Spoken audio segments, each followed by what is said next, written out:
when you picture a genuine breakthrough in gym equipment, your mind probably jumps straight to a warehouse full of heavy iron. Oh, absolutely. Yeah. I mean, we're conditioned to picture massive, intimidating machines. Right, like those Right. complex pulley systems and thick steel cables, Yeah. equipment that literally has to be bolted deep into a concrete floor. Yeah, just so it doesn't tip over and, crush someone when they're trying to max out their bench press. Exactly. But today, our mission on this deep dive is to look at a source document that flips that entire heavy iron mentality completely upside down. It really does. There's this deeply ingrained assumption in the fitness world that to generate serious resistance, you inherently need an equally serious amount of external mass. Yeah, like you have to move heavy things from point A to point B, just fighting gravity every step of the way. But welcome to you, our resident learner, to another exploration of fascinating ideas. And today's source material is definitely fascinating. It is. We are diving into United States patent number 10,463,904B1. This was granted to an inventor named Dwayne Bright out of Henderson, Nevada. And I should say, at first glance, this patent is a dense maze. I mean, it's full of engineering jargon and intense geometric diagrams. Oh, totally. It reads like a highly technical manual for structural engineering. Which, is the nature of the beast when you're dealing with a legally binding document. It's designed to protect intellectual property, so the language has to be bulletproof. Right. Bulletproof and sometimes a bit dry. Yeah, but at its core, the patent describes what it broadly categorizes as an exercise device adapted for use in resistance training. Okay, let's unpack this, because before we look at the actual geometry and the materials of this invention, we need to understand the fundamental physical problem it's trying to solve. Which is stability. Right, stability. If you want to do a heavy workout at home using resistance bands, you hit a wall pretty quickly. You hit the wall of physics, essentially. Mm-hmm. Because if you grab a heavy-duty resistance band and attempt to pull upward with, say, 80 pounds of force. The base that the band is attached to has to weigh significantly more than 80 pounds. Exactly. Yeah. Or it has to be permanently anchored to the architecture of your house. If it isn't, you aren't doing a bicep curl. You're just picking up the base. Yeah, you're just lifting a piece of plastic off the floor, which obviously does nothing for your muscles. And this is where Dwayne Bright's invention delivers a massive aha moment. The device essentially consists of two primary elements, right? An anchor block, which is item 101 in the diagrams, and a set of resistance straps, item 102. Right. And instead of the anchor block being made of solid lead or bolted to your floorboards, it's remarkably lightweight. It's totally portable. So how does a lightweight block stay put when you yank on it? Well, the patent explains this in brilliantly plain English amid all the technical specs. It literally states the exerciser sits upon or pushes against the anchor block such that the weight of the exerciser will hold the anchor block in position. It's so simple. The user effectively becomes the anchor. Yeah. It's a profoundly elegant solution. When I first read that line, a very specific analogy popped into my head.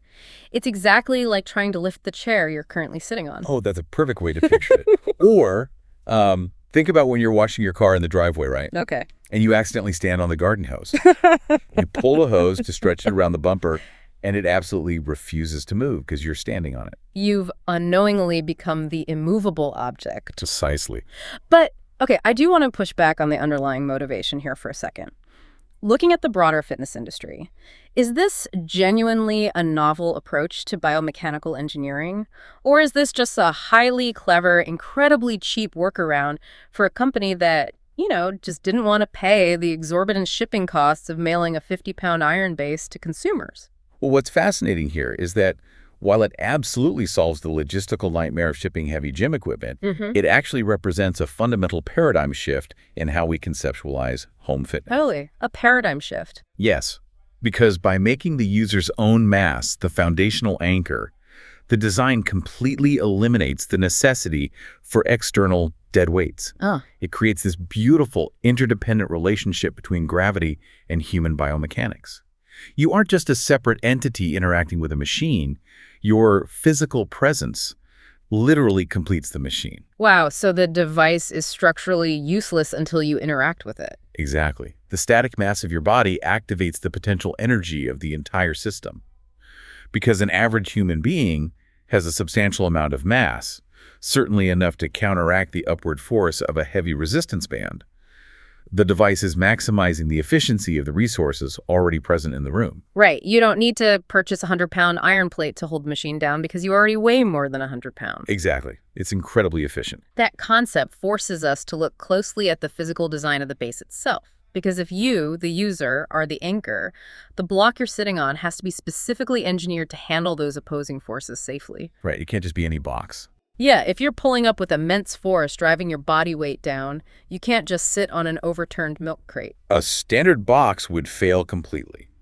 It wouldn't account for the structural integrity required, and it definitely wouldn't accommodate the natural geometry of a human body in a state of dynamic motion. And this is where the patent's obsessive focus on geometric structure becomes incredibly relevant. The shape of this block is kind of a trip to visualize. It is. The patent classifies the anchor block item 111 as a three-dimensional rectilinear structure. But instead of having 6 sides like a typical cube, the inventor designed a shape with exactly 7 faces. 7 faces, yeah.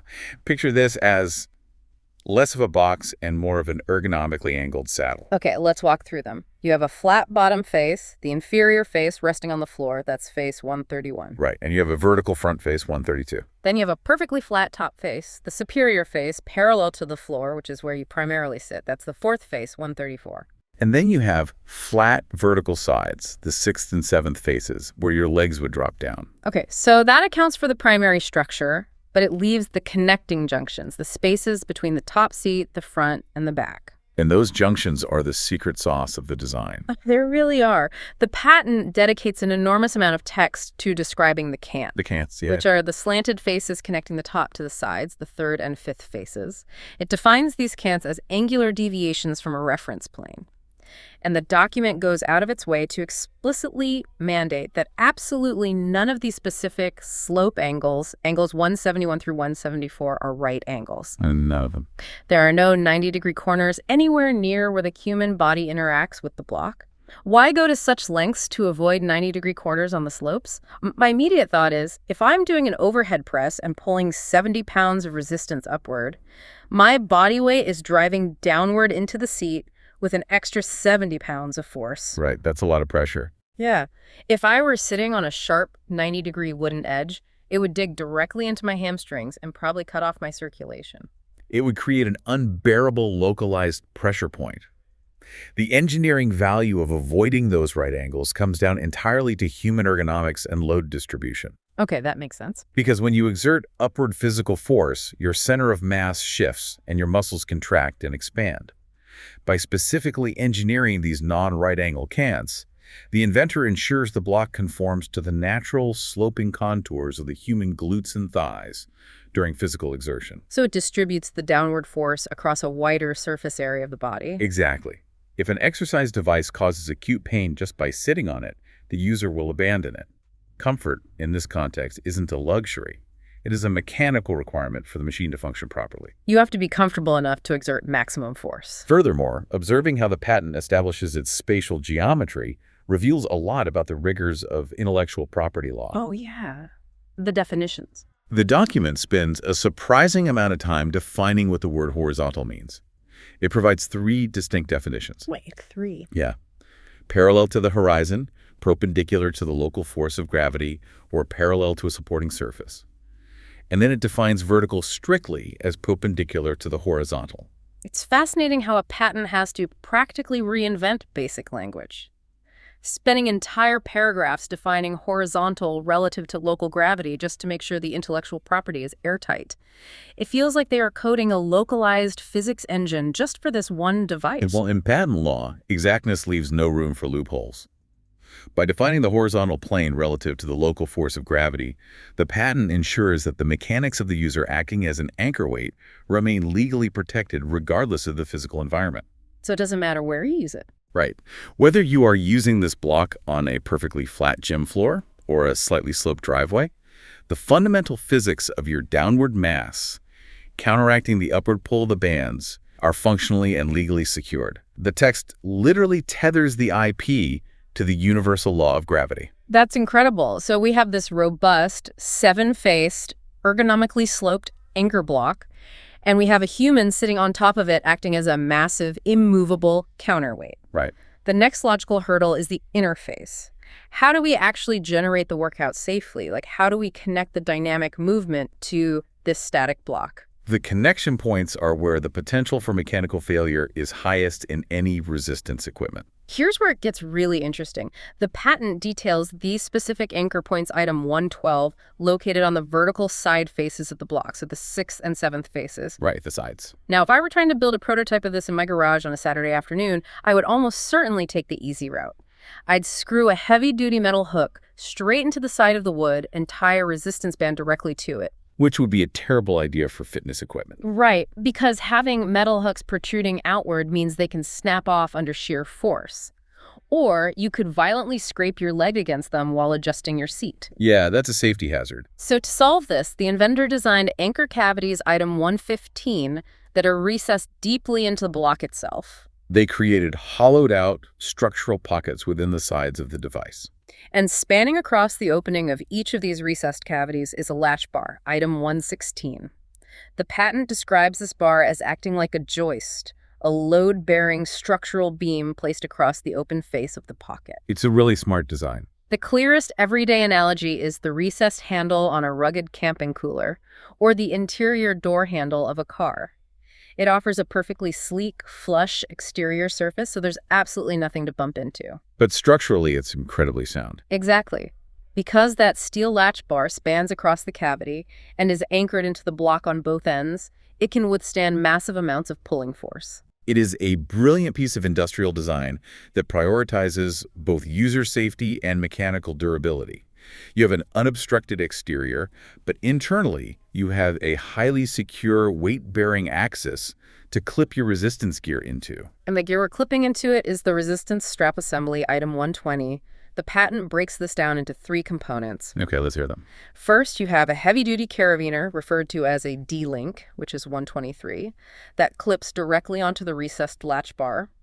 On the opposite end, you have a rigid D grip handle for your hands, which is 122. And connecting the two is the elastic strap itself, item 121. Yes. And this is where the document reveals a highly specific and very telling detail about how this machine physically feels during operation. What's that? The patent notes that in the first preferred embodiment of the device, the elastic strap is formed using commercially available surgical tubing. The specification of surgical tubing jumped right off the page from there. Of all the elastomeric materials in the world, why choose medical-grade tubing for a home gym? If we connect this to the bigger picture, we have to look at the patent's fundamental definition of an elastic. It defines an elastic as a material that deforms when a force is applied, and crucially, possesses the innate ability to return to its original resting shape the moment that force is removed. Okay, sure, but why surgical tubing specifically? Well, surgical tubing is uniquely suited for this application. In medical and industrial settings, it's manufactured through a vulcanization process that makes it incredibly durable. It is designed not to snap suddenly under extreme tension. Oh, which is obviously very important when you're pulling it toward your face. Exactly.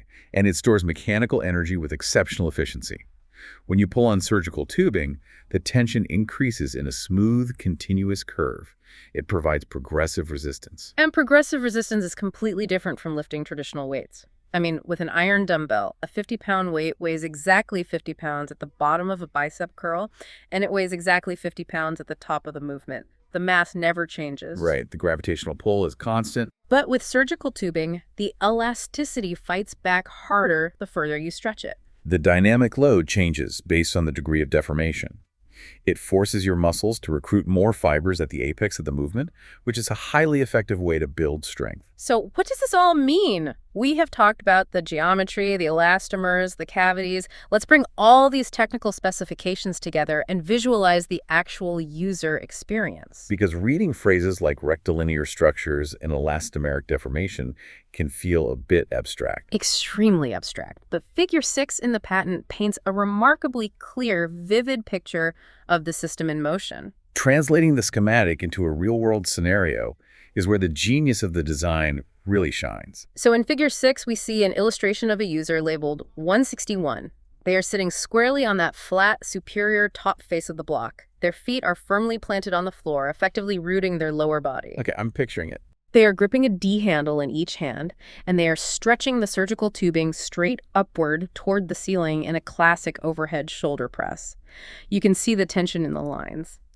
Their body weight is driving downward into the block, pinning it to the floor, while their arms and shoulders are driving upward, fighting the elasticity of the tubing. That specific illustration perfectly encapsulates the core physics principle that the entire patent revolves around, the concept of counterforce. Counterforce is the secret engine of this machine, isn't it? It absolutely is. The elongation of the surgical tubing is what generates the resistance.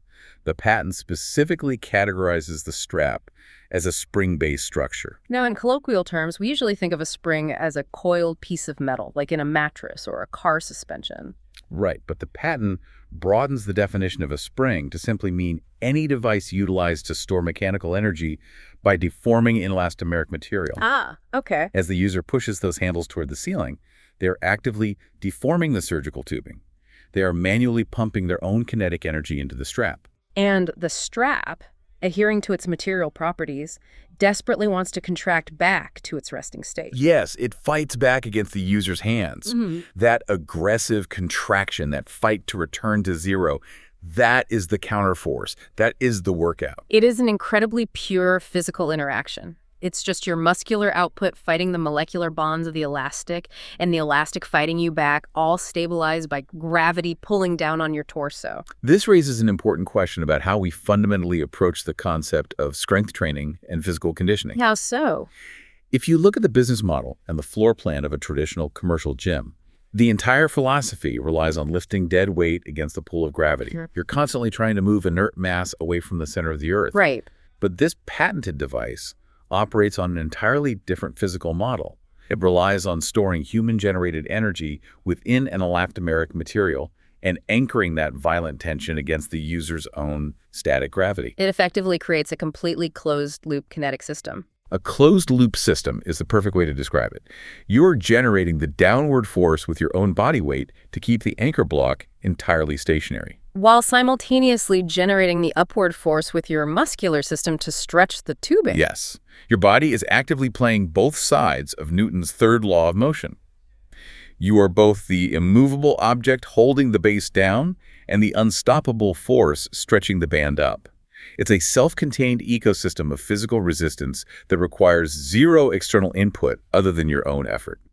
We really have journeyed a long way on this deep dive. We started with a towering stack of incredibly dry geometric patent jargon, analyzing non-right-angle cants, rectilinear structures, and recessed anchor cavities. It was a lot of legal terminology. It was. And we've decoded all of that legal exactness to uncover a brilliantly simple, self-stabilizing home gym, an entire fitness ecosystem that relies on absolutely nothing more than some strategically shaped wood, a few strips of surgical tubing, and the inherent gravity of the human body. It serves as a powerful testament to the idea that great engineering isn't always about complication. Frequently, the most revolutionary designs are born from simplification. And that is the exact reason why this matters to you, listening right now. It is a fantastic reminder that sometimes the most elegant, effective engineering solutions in the world don't involve adding more mass. No, they don't. They don't involve building more complex machinery or spending a fortune on expensive external tools. Sometimes the absolute most brilliant solution is simply taking a step back and cleverly repurposing the resources that are already present in their room. And in this specific case, that incredible untapped resource is just your own body. I think that is the perfect takeaway to end on. Dwayne Bright's patent takes the human body and transforms it into the very foundation that allows it to exert force and grow stronger. Yeah, literally using your own heaviness as the catalyst for your own improvement. Exactly. And leaves you with a fascinating thought to chew on. What other seemingly immovable obstacles or complex problems in your life could be entirely resolved? Not by finding a bigger lever, but if you simply repositioned yourself to act as the anchor rather than the object being moved. So with the EASYCLINE is basically a space-saving, cost-effective, portable fitness device that you can use in your home. You can get rid of all that traditional equipment you no longer need it, that's probably collecting dust in your home already anyways. Grab an EASYCLINE and work out the total body. Squats, chest press, bicep curls, seated rows, all those traditional style exercises you can do on my product using resistance bands. That's not going to take up a lot of space in your home. EASYCLINE is the way to go. Future of total body fitness. Thank you for tuning in to this episode of The Push Podcast. We hope you found inspiration and valuable insights to help you on your journey. If you enjoyed the conversation, please take a moment to like, subscribe, and follow us on social media for more updates.